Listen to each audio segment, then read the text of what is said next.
left me alone. Blue tastes like berries and royal icing. Blue tastes of making pancakes with homemade blueberry sauce. Bubbling in the pot like a witch's cauldron, I'd cackle as I sang, boil, boil, toil, and trouble.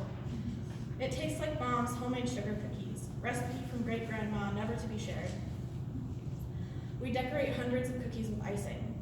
I used the blue for the cookie stockings while her blue Busch Light cans glinted in our kitchen's shitty lights. After she got drunk and dumb, I cried in my room, surrounded by worn fantasy novels and wide-eyed stuffed animals. Then I sucked it up and returned to the kitchen, the aluminum cans piled on the counter as she slurred her way through old stories never to be shared. The Nebraska Huskers haven't been great since 1997. They won the Big 12 championship, were known as the best football team in history. But every Saturday when there's a Husker game, the taste of the red logo lingers in the air. Chicken wings are fried and doused in artificially red hot sauce as we drink cherry Kool-Aid and let it stain our lips. Dad will always be loyal to the Huskers. Later, when we've lost the third game in a row, Dad will slice red bell peppers for the salad in silence. He always gives me a slice of the sweet vegetable. Red tastes like strawberries from Grandma's garden and Dad's irregular rage. We tried to grow strawberries in our garden, but I was lazy and never picked them despite Dad telling me to. He dug them up so they wouldn't grow anymore. My brother cowers in his room when he hasn't done his chores. He thinks I'm nagging when I remind him for a third time, but I really fear the yelling.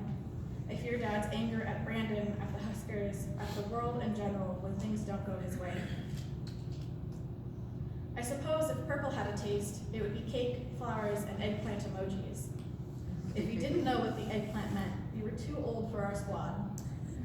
My friends and I ran around in elementary school. The popular kids called us weird while I put tiny purple flowers in a patch of dirt to make potions.